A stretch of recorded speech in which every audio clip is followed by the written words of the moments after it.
can't smile without you. Thank you. Thank you for participating in my midlife crisis. You know, I didn't think 50 was bad till I got there and I saw what it had done to my body. You know, the company formed a softball team. They asked me, could I pitch a softball in an arc such that it would land in an imaginary wash tub 35 feet away?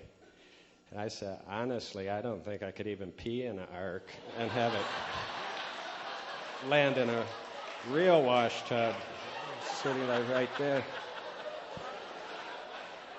But, you know, I don't know if I'm an old fogey. You know, cars pull up alongside me at intersections. It's young people with the hip-hop lyrics and the toon, toon, toon, toon, toon, you know. So I'm a hip kind of guy, so I reach over and I crank up my radio, and I'm kind of grooving along with them, you know. You know, of course, Clark Howard's on, so it's not quite having the impact I hoped for, but,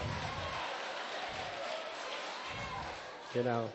Well, what does it mean to be 50? It means there's a commercial on TV, and they're showing you how to sprinkle fiber into your spaghetti sauce. And I'm taking notes, you know. But, you know, I try to take care of myself. I have this theory, if you drink straight alcohol, you're probably heading for trouble, so I always try to use a mixer.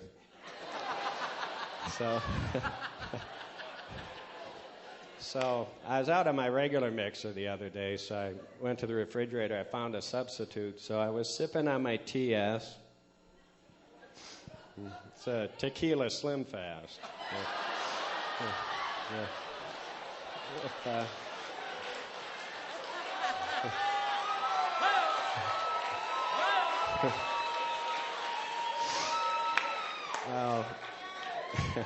Well, here's a tip if you try that. Salt the whole glass.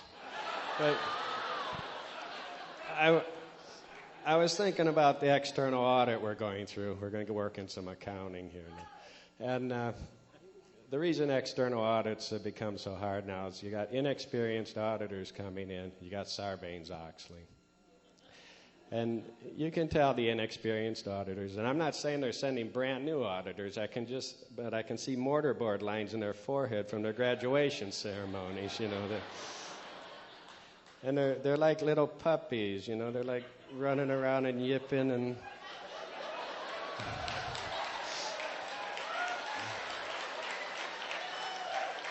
you know, they're crapping all over my income statements like a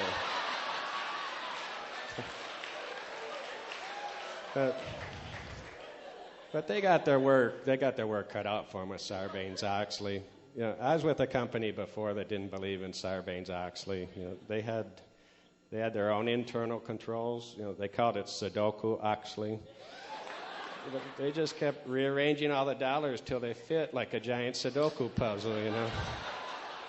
So, but, you know, well, speaking of dollars and accountants, you know, everybody thinks accountants have dollars. I don't have any dollars. If I had some, I would have invested in my favorite invention, which is the car clicker. I just love the car clicker. And the reason I love it is everybody locks their car differently. You know, you got the people that they don't want you to see them locking their car. They're like stealth clickers, you know. You got people, they don't think their clicker works, so they're like Norman Bates' psycho clicker. They're like, you know, and the car's like honking, and the taillights are beeping, and they're like strobing like the strobe lights at the Masquerade Club. Or somebody told me they were like that. But, I saw one guy, he was like Saturday Night Fever clicker, you know.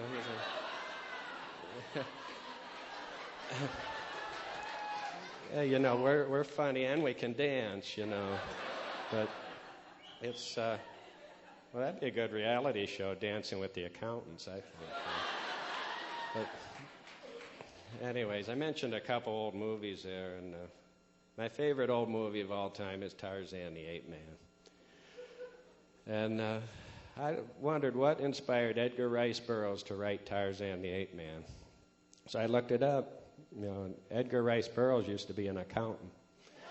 So, you know, what could that office have been like?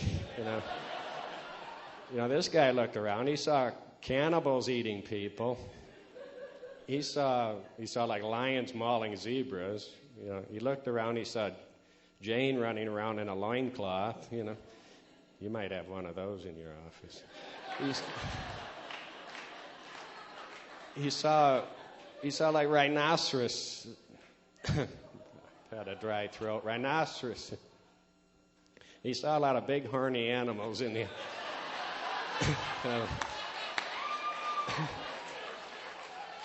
They told me don't say horny in front of accountants because they get so excited, you know.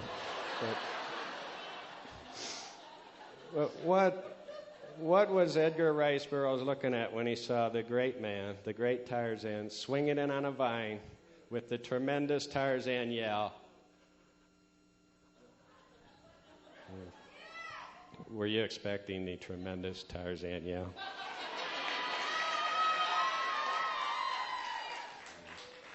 Crap. Well, you know, this is my midlife crisis.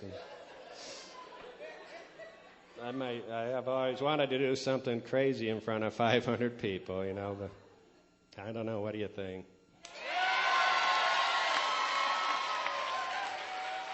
Yeah. Well, yeah.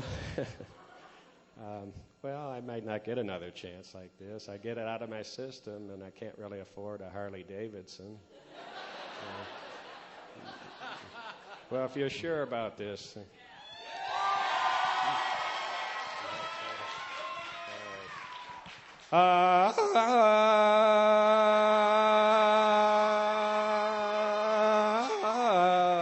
Thank you for helping me through my midlife crisis.